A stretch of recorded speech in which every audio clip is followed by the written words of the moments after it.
Olá! Sejam todos muito bem-vindos à nossa live de lançamento do nosso e-book, que fala justamente sobre as questões da autoiluminação. Nós criamos uma técnica junto com uma equipe interdisciplinar, multidisciplinar, onde essa ideia dessa interação com essa equipe nos trouxe a motivação para criarmos uma técnica a pedido da própria equipe espiritual e interestelar, no sentido de alguma forma ajudar a resolver questões que estão incomodando muito, né? Naturalmente, a humanidade. Não é uma coisa, não é um fato que ninguém saiba, né, o que está acontecendo, todas as dificuldades pelas quais estamos passando. Dessa forma, nós fomos chamados pela equipe espiritual a desenvolvermos um trabalho. O e-book que nós estamos lançando, que é Portal da Autoiluminação, porque nós desenvolvemos a técnica da corrente de restauração integral. E lançamos um e-book que é um preparatório para quem quer conhecer, né? Para quem gostaria de talvez ser terapeuta ou aquele que quer ser tratado através dessa técnica sui generis. Então, nós criamos esse e-book que a pessoa pode, através dele, buscar informações. Tá. Um ponto interessante é que existem algumas coisas que são comuns a qualquer tipo de situação quando diz respeito à saúde, a terapias e tudo mais. Como é que nós fazemos isso? Como é que nós entendemos o que está acontecendo para que nós possamos atingir um bom resultado na técnica terapêutica que nós possamos desenvolver? Nós partimos de um princípio que tudo que existe no universo é natureza. Às vezes tem algumas pessoas que gostam de defender as causas, né, que dizem respeito à natureza, e é legal isso, beleza. Só que, muitas vezes, as pessoas, quando pensam, né, essas pessoas, quando pensam em natureza, pensam em nichos. Então, tipo, a vegetação, o mundo marinho, o mundo animal, né? Como se natureza fossem apenas essas expressões. Isso não é real. Natureza é tudo o que demanda da energia que se transforma em matéria. Então, eu sou natureza, você é natureza, os animais, as águas, o planeta, o Sol, né, o nosso sistema solar, a galáxia e as milhares de galáxias que existem no universo, tudo isso faz parte da natureza, que é parte da criação divina, né, no nosso entendimento. Se eu quero compreender a vida, eu preciso compreender as leis da natureza. Senão, eu vou ficar sempre preso a opiniões pessoais ou opinião de outras pessoas, que, embora seja válido você ouvir essas opiniões, elas não podem determinar absolutamente a sua visão de mundo, da natureza e da expressão do universo. Quem se ilumina, quem consegue se iluminar, ele compreende essa verdade, né? Para ele entender essa verdade, ele tem que mudar de nível de consciência. Ele precisa expandir a sua consciência para que ele dê conta de compreender que ele próprio é natureza e que tudo que existe é natureza. Falamos do mundo material como expressão da natureza porque é a frequência que nós estamos. Mas é óbvio que o mundo espiritual também faz parte da natureza. porque é uma criação divina. E a criação divina é uma expressão dessa natureza. Existem dois fatores, né, nessa questão da natureza, do universo. Existem dois fatores que são muito importantes para que nós possamos compreender a totalidade dessa ideia. Um fator nós chamamos de infinitude. O outro fator nós chamamos de diversidade. Bom, a infinitude é aquilo que nos apresenta a perspectiva que nada nunca será destruído, que é relembrada pela lei de Lavoisier, né, que diz que nada se cria, nada se perde, tudo se transforma. É real. Não se perde absolutamente nada no universo. E existe uma premissa muito interessante que, por exemplo, a Terra tem uma quantidade de energia vinda de todas as suas expressões. Essa energia pode se transformar em outras coisas, mas ela não será destruída. Então, o sistema planetário terá sempre essa quantidade de energia, a não ser que um dia ele seja desintegrado, aí essa energia vai se acoplar a outros planetas que vão se formar. Se não, aqui na Terra, o potencial de energia ele vai só se transformar, né? Os minerais, a água e outras coisas, as matérias orgânicas vão se transformar numa árvore que vai dar fruto, esse fruto vai ser comido, ou ele vai cair no chão e vai apodrecer, vai ser reintegrado novamente à natureza, e é um ciclo que não termina. Nós temos esse corpo vai voltar para a Terra. Né? A energia que diz respeito a ele vai ser reintegrada na natureza. Então, existe uma grandeza que se chama infinitude. A infinitude mostra a indestrutibilidade da criação divina. E existe, por decorrência dessa, uma outra grandeza que é a diversidade. Se na infinitude é assegurado a indestrutibilidade da matéria, na diversidade, nós encontramos o potencial dessa matéria em se transformar. E a transformação vai a tal ponto que existe até essas questões das dimensões, ou seja, estamos na dimensão física e existe a dimensão espiritual e outras dimensões. Então, essa mesma criação, ela cria uma diversidade que é exatamente a transformação da energia de uma maneira ou de outra. Uma coisa legal para a gente entender é que nessa criação tudo vai se aprimorando, absolutamente tudo se aprimora. E se aprimora por vários fatores, e um deles é a repetição. Por exemplo, nós não aprendemos algumas lições. Por exemplo, como demais, aí passo mal, aí preciso de ajuda.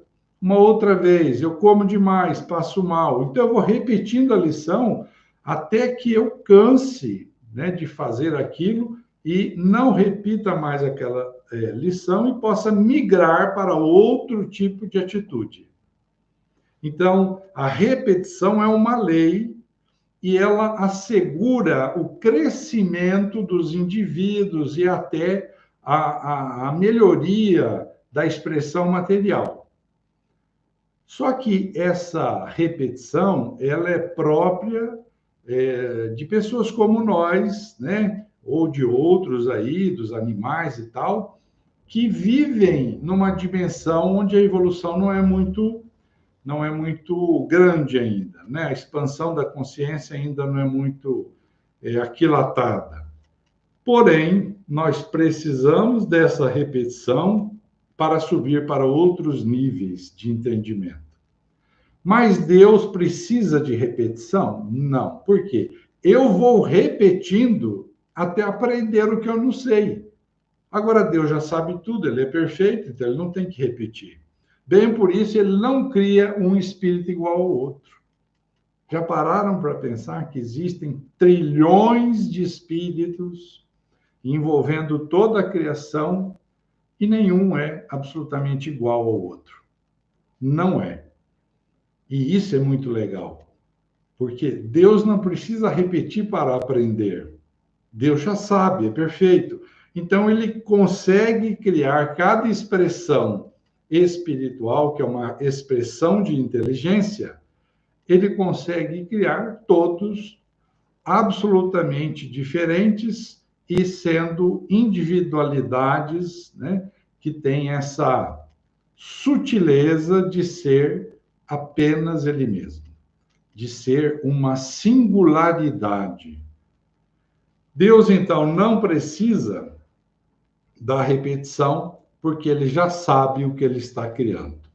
No meio dessa criação, nós já entendemos que existe uma disciplina, né? Existe o teor divino levando as coisas para adiante, para a evolução. Nós já entendemos que existe uma progressão da consciência, uma progressão dos espíritos quanto criaturas que evoluem. Tudo isso nós já entendemos. Porém, tem um fator no meio disso que nos chama a atenção. É o fator dor. Muito interessante pensar na dor. Por quê? Porque a dor é um mecanismo de evolução. Todo mundo sofre? Todo mundo sofre. Mas a dor humana é diferente da dor dos animais, por exemplo, que também sofrem? É diferente. A nossa dor, ela vem de uma causa anterior, né? Então, na progressão das reencarnações, nós cometemos delitos contra a lei divina, e aí nós passamos a ficar em dívida, né? Em débito com a lei divina. E quando nós reencarnamos, ou às vezes na mesma encarnação, quando nós reencarnamos, nós passamos a receber o resultado do mal que nós fizemos lá atrás, e isso gera a dor. Claro que não precisa ser tudo da outra encarnação, e aliás, boa parte das dores que nós vivemos hoje fazem parte exatamente da nossa encarnação atual, do nosso presente, não do nosso passado. E por que é assim? Todas as vezes que eu tenho uma atitude frontal contra as leis universais, que são as leis naturais, nós somos acometidos pela dor. Para despertarmos, porque falamos que o processo de aprendizado exige uma ferramenta que se chama repetição. Ora, se eu erro e erro 2, 3, 10 vezes, não acontece nada, eu vou continuar errando. Como eu erro, eu recebo a dor. Se eu erro de novo, recebo a dor geralmente um pouco maior. E aí vai indo até que eu aprenda e saia do ciclo. É um ciclo vicioso. O ciclo da dor é um ciclo vicioso, né? Está ligado à noção de prazer e dor. Aqui na Terra, nós estamos ligados à noção de prazer e de dor. Então, a dor nos leva a buscar o prazer. O prazer vivido acaba a sua potencialidade, acaba o seu resultado, nos leva para a dor novamente e fica esse ciclo. Então, a dor existe no nosso mundo? Existe. É possível viver sem a dor? Não é possível viver sem a dor. Essa história de que faça isso ou faça aquilo e você não vai sofrer é conto, né? É uma lenda de livro de autoajuda para vender e vende bem. Porque a dor faz parte, é um mecanismo evolutivo. Como é que nós vamos ficar sem um mecanismo evolutivo? O problema é que a nossa dor tem uma consciência que atribui essa dor a nós, através da agressão que nós fizemos às leis de Deus. No animal, não. Ele também passa pela dor, mas ele não tem consciência disso. Então, por que ele sofre? Porque a dor é um mecanismo de evolução. Acontece no reino animal, no reino hominal no qual nós estamos, né? Então, tudo isso nos leva a estarmos, né, vivendo a experiência da dor. A dor existe, a dor nos mobiliza para que nós retornemos ao eixo evolutivo, e comecemos a dar passos mais expressivos, justamente diante da necessidade de crescermos, de evoluir, de dar outros passos. Mas quando a dor começa? Existe uma história muito bonita que é do príncipe Siddhartha Gautama, conhecido mundialmente como o Buda. E Buda quer dizer iluminado, então é o iluminado. Siddhartha Gautama era filho de um rei de uma determinada região e ele era um príncipe. Como tal, ele vivia dentro do palácio. E o pai queria criá-lo de uma maneira que ele fosse o herdeiro do seu poder. Só que ele queria livrá-lo de todas as durezas que a vida tinha, né? As dores, sofrimento e tal. Então ele vivia dentro do castelo. Vivia ali dentro daquele castelo, não saía. Ali ele cresceu, foi educado. Ali só tinha coisa boa, comida boa, pessoa bonita, tudo à vontade. Acontece que um dia ele escapou e ele saiu para o lado de fora do castelo e foi ter contato com as pessoas. E aí ele ficou abismado de ver que as pessoas sofriam, que as pessoas ficavam velhas, que elas ficavam doentes, que elas morriam, que elas tinham problemas físicos, problemas morais, passavam fome. E aí ele ficou aturdido com aquilo. Enfim, depois de ver isso, o chamamento interior do Buda que queria nascer o chamou para que ele saísse numa vida para tentar descobrir qual a origem da dor e o que pode ser feito para que você consiga sair até onde é possível, né, das malhas da dor. Se tornou um asceta, um monge, né? E saiu a meditar e tal, viveu várias experiências, né, para encurtar um pouco nossa história. E depois de várias experiências tendo se iluminado, ele finalmente entendeu que o motivo da dor era o desejo de ser, o desejo de ter, o desejo de estar. E quando nós não atingimos a saciedade do desejo, nós entramos em dor, seja o que for. E aí ele começa a desenvolver a sua teoria, a sua filosofia, ensinando, né, os seus discípulos sobre como viver de maneira diferenciada. Observem que Buda entendeu a dor e gerou uma proposta de entendimento para as pessoas também. Tem uma situação muito simples. Quando o sistema está em homeostase, ou seja, quando o sistema está equilibrado, harmonizado, é um momento em que há menos turbulência. Quando é que começa a dor, então? Começa quando nós quebramos a homeostase da vida, ou seja, o equilíbrio. Isso pode acontecer por fenômenos naturais, como pode acontecer, e na maioria das vezes provocados por nós mesmos.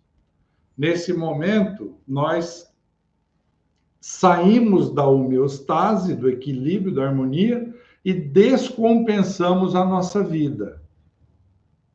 E aí nós entramos no processo da dor, por vários motivos e por vários caminhos. Um dos motivos é a ilusão que o ser humano tem, para não viver a dor, de ter controle sobre a vida. É muito legal quando a gente para e pensa sobre isso. por que que o sujeito ou nós queremos ter controle sobre a vida?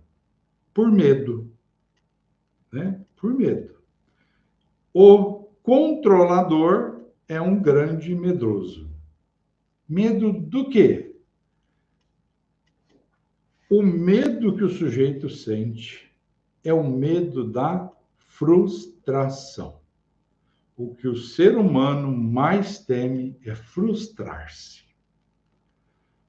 Ele cria uma ferramenta ilusória na cabeça que, se ele controlar tudo, todos os fenômenos da sua vida, ele não vai sofrer frustração.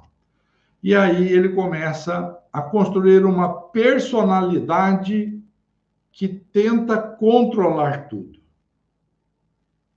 Mas a luta é desigual por uma razão simples. A vida tem um fluxo. Lembra que eu falei da natureza, que a natureza é toda a expressão do universo? Pois essa natureza tem um fluxo. É um fluxo natural. Ele não é bom, não é ruim, ele é um fluxo.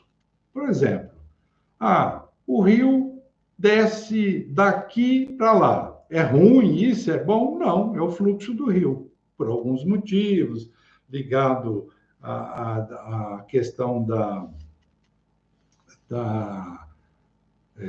gravidade, né? Então, desnível na gravidade e outros motivos mais, o rio sai daqui e vai para lá. Agora, se eu entro nesse rio, que é uma correnteza, e começo a querer nadar contra o fluxo, é um sofrimento. É um sofrimento. Porque eu quero controlar tudo. A vida tem fluxos. O seu corpo tem fluxos. O controlador, ele quer fazer isso, controlar esses fluxos para que ele não sofra, para que ele não sofra a pior dor do ser humano, que é a frustração. Porque o que é a frustração?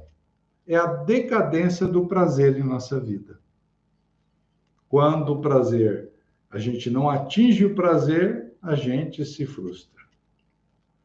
Dessa forma, esse binômio, né, de controle vezes fluxo nos leva a muitas situações que nos perturbam. A verdade é essa. Então, a dor também está ligado a esse fator, né? Da tentativa de ter controle sobre todas as situações que poderiam nos frustrar. Dessa forma, nós vamos ver que tudo isso, apesar de doloroso, faz parte do processo da evolução. Ou seja, na evolução já existe o processo da dor, já existe um fluxo na vida que eu tenho que compreendê-lo. Se eu estiver descendo o rio e eu quiser subir, eu vou sofrer, né, a pressão dessa água. Se eu me deixar ir e ficar preocupado que o meu barco vai bater lá, vai bater aqui, eu simplesmente curtir um pouco mais a viagem, eu vou descobrir que o barco vai para onde ele tem que ir. É assim que eu vou saindo dessa ilusão do controle. O medo da frustração vai deixar de existir na maioria dos casos, se eu parar de tentar controlar absolutamente as situações e, antes disso, me tornar um estudante da vida e passar a entender que existe um fluxo e que eu tenho que aprender como ele funciona. Então, a partir de um certo tempo, né, vivendo todas essas experiências, porque eu já passo há muito tempo pelo movimento espírita, trabalhei com todos os tipos de terapia, criamos técnicas terapêuticas, criamos vários setores de atendimento na terapia, enfim, fomos passando uma parte enorme de nossa vida ligada quase que especificamente à questão terapêutica, que era a nossa missão pessoal, que é a nossa missão pessoal. Mas aí a espiritualidade começou a nos chamar para tentar não contrariar o fluxo da vida, mas achar no fluxo da vida o espaço em que uma técnica possa entrar seguindo o fluxo da vida e possa gerar resultados positivos às pessoas que dela se utilizarem. Então, entramos num novo momento, né, a partir daquele momento, e, obviamente, gente, o novo sempre incomoda.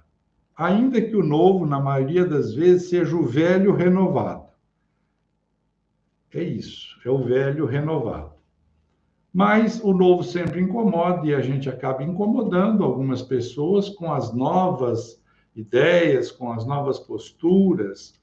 Mas disse um brilhante jornalista, que me foge o nome, mais ou menos assim: quem não nasceu para incomodar não devia ter nascido. É bem hilário, né? Mas quer dizer isso: se o motivo do teu incômodo é o progresso, vai incomodar. É tua obrigação incomodar. Se o motivo do incômodo que você vai gerar é o progresso, vá. Merece toda a atenção esse momento. E aí estávamos, então, diante de uma missão pessoal, que era exatamente desenvolver essa situação. Se nós ficamos muito presos, gente, a regras absolutas, porque são controladoras, nós não caminhamos. Existe um movimento na nossa fisiologia que é assim: as células, elas têm vários movimentos. Resumidamente, esses movimentos se dividem em dois.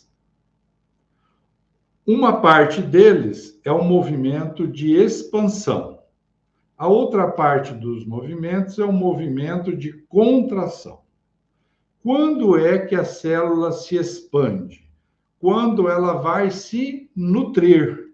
Então, ela tem que se abrir para se nutrir. O movimento de expansão da célula ocorre quando ela vai se nutrir. Ela abre-se para a nutrição. E quando é o movimento de contração? É quando a célula se fecha para proteção, para se abrigar de agentes invasores. Ficou claro? Quando ela vai se alimentar, ela está em expansão. Quando ela vai se proteger, ela está em contração. Beleza? Ótimo. Só que tem um detalhe: não dá para fazer as duas coisas ao mesmo tempo. Não tem jeito de eu expandir e contrair ao mesmo tempo. Nós temos que ter em nós a seguinte informação: se eu vivo a vida apenas me protegendo, né, atrás de máximas, de dogmas, né, de fulano disse que não pode, porque isso é antidoutrinário, porque isso é não sei o quê, eu vivo uma vida de proteção. Bacana, só que você não expande a consciência. Não tem como. Se eu também vivo uma vida apenas de expansão, eu não me protejo. E aí eu estou em risco. Então eu tenho que saber que tem horas que eu tenho que expandir para me nutrir. O que é nutrir aí no caso?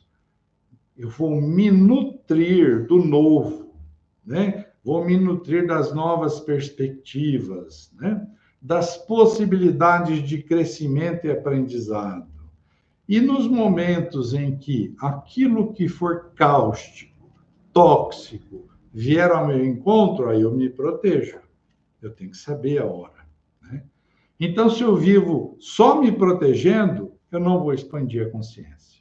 E se eu quero apenas me expandir, eu não vou ter um momento de proteção. Diante disso, isso tem a ver com o nosso nível de consciência. Quando nós pensamos em criar uma técnica, nós pensamos em criar uma técnica para que pudesse tirar a pessoa de uma situação e levar a outra situação. né? Ajudando, tal, dentro do fluxo da vida, tá tudo ok. Porque nós vamos encontrar na vida, segundo Pietro Ubaldi, 4 níveis de consciência. O que é nível de consciência? É o quanto a pessoa já sabe, já conhece, já tem consciência de si mesma e do todo. Então, ela está num nível de consciência. Ok? O primeiro nível que o homem está ou esteve é o nível das impressões sensoriais. Nessas impressões sensoriais, ele desenvolveu a sensibilidade.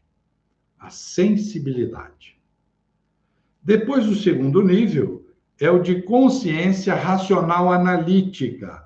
Nós estamos estagiando na razão há 50 mil anos. Então, nessa consciência racional analítica, nós aprendemos a questionar, né? A buscar o entendimento. Eu quero saber o que é uma coisa, eu tenho que fazer perguntas sobre essas coisas. Eu quero saber quem eu sou, eu tenho que fazer perguntas sobre quem eu sou. Isso é o racional analítico. Num nível superior ao racional analítico, nós temos o intuitivo sintético. O intuitivo sintético, ele é superior ao racional analítico, porque ele não tem exatamente que questionar, ele questiona, ele já passou dessa fase, mas ele consegue absorver as ideias. Ele está em comunhão com o universo, com a consciência cósmica. Então, ele está captando 24 horas por dia as informações ou os conceitos que trazem a ele um outro nível, né, de consciência. Muito bem. E o último nível de consciência é o místico unitário. Esse já está no amor. Quem está no amor já sabe tudo, não é? Ele quem ama sabe por presciência.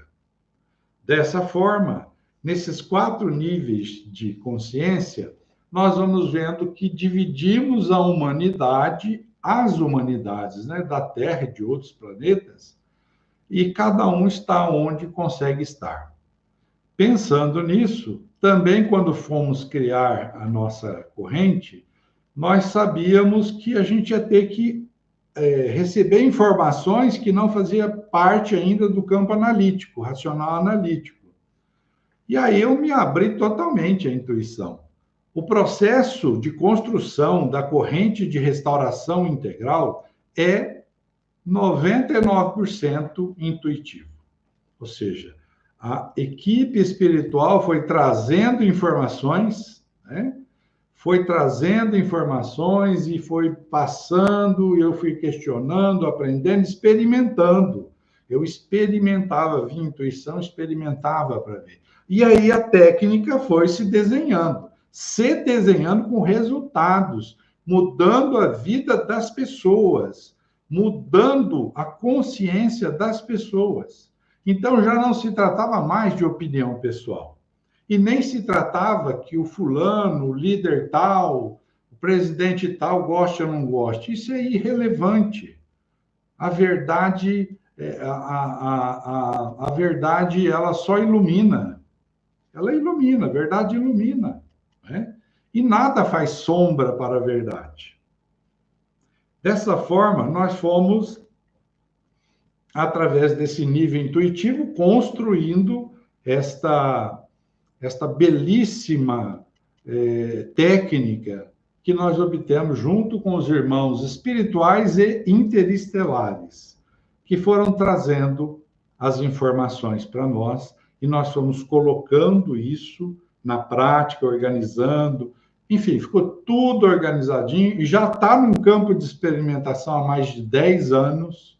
Há 7 anos eu estou fazendo isso profissionalmente, o dia todo e a semana inteira, por conta dos resultados que dá. Dessa forma, nós construímos uma técnica que chamamos corrente de restauração integral.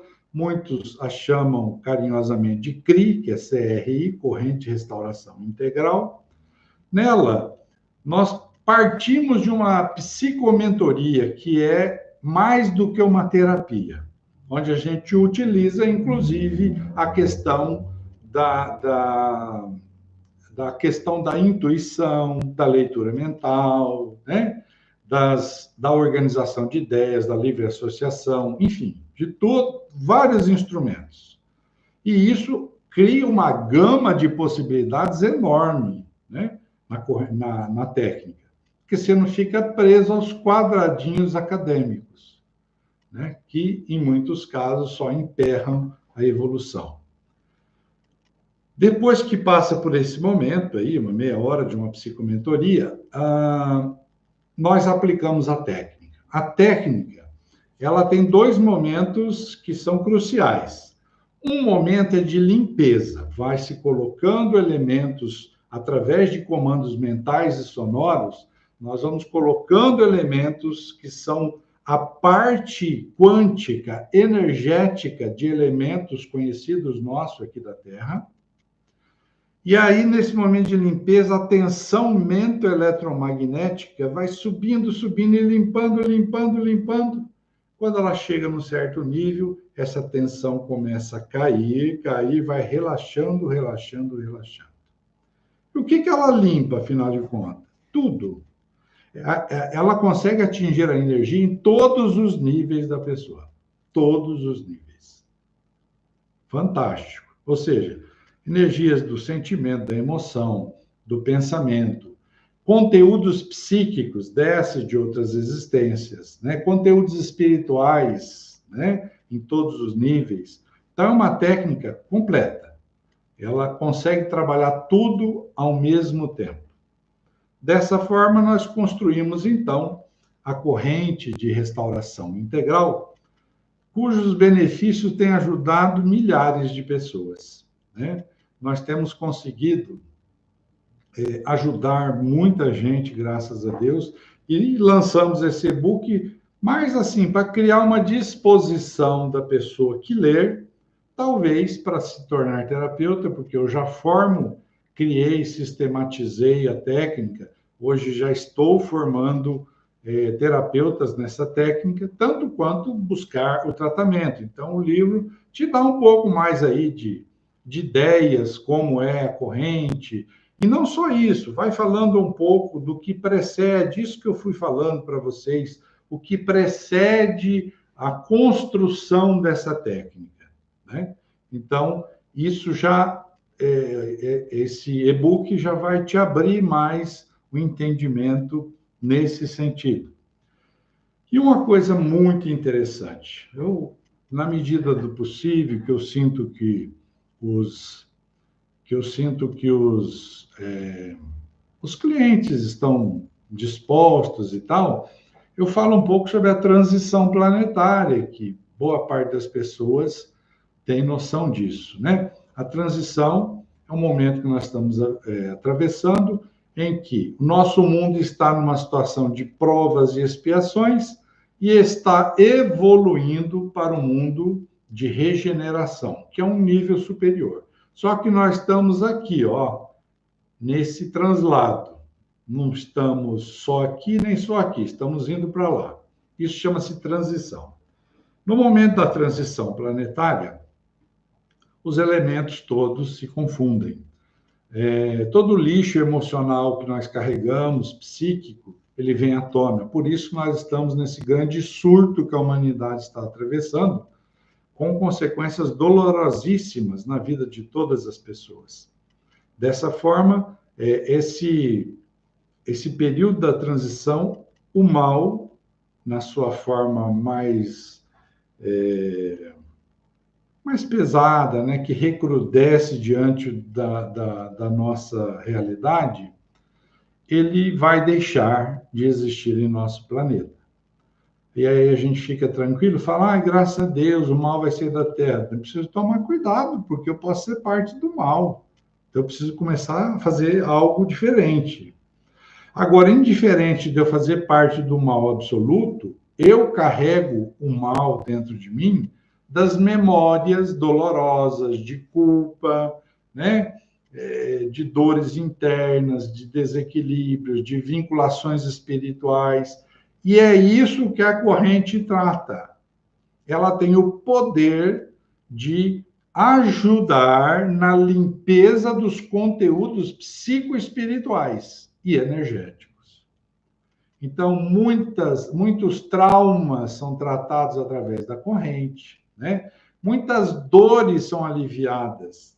Tudo isso a partir de uma técnica extremamente fundamentada em física quântica, na intuição do que foi trazido pelos grandes espíritos e pelo processo experimental.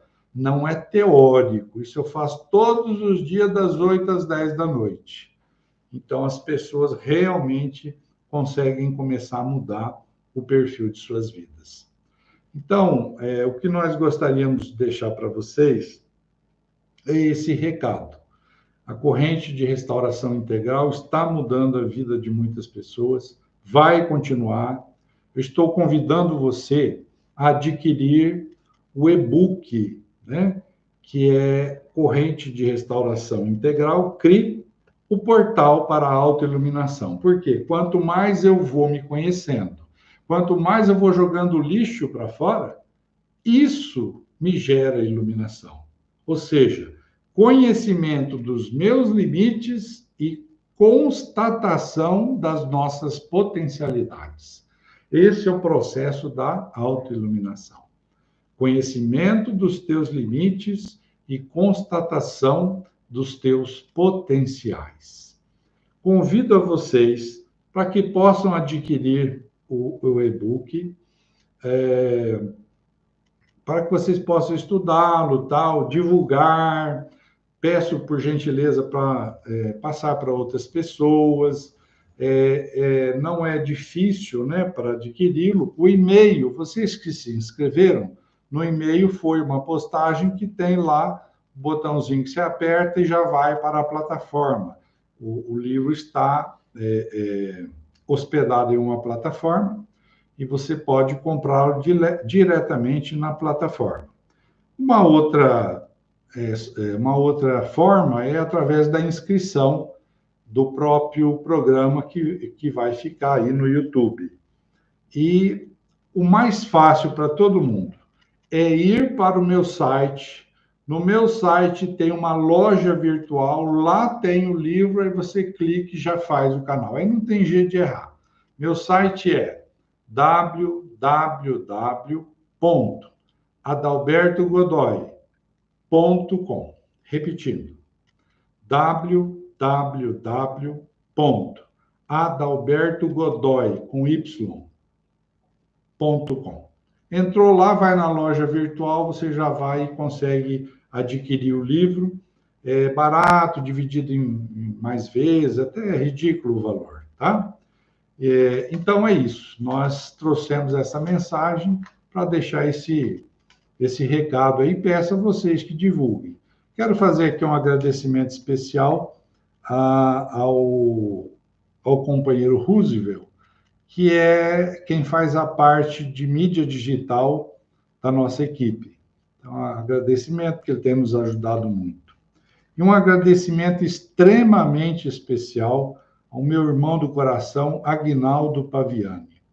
Aguinaldo Paviani tem se mostrado que realmente é um grande irmão, tem me ajudado tremendamente na divulgação do meu trabalho, através das palestras que ele permite que eu possa proferir, de divulgar o meu trabalho, de ajudar pessoalmente, ele tem ajudado pessoalmente a indicação para a formação de terapeutas, até para clientes e tal. Então, deixo aqui o meu testemunho ao meu querido irmão Aguinaldo Paviani, gratidão eterna pela sua bondade e cooperação.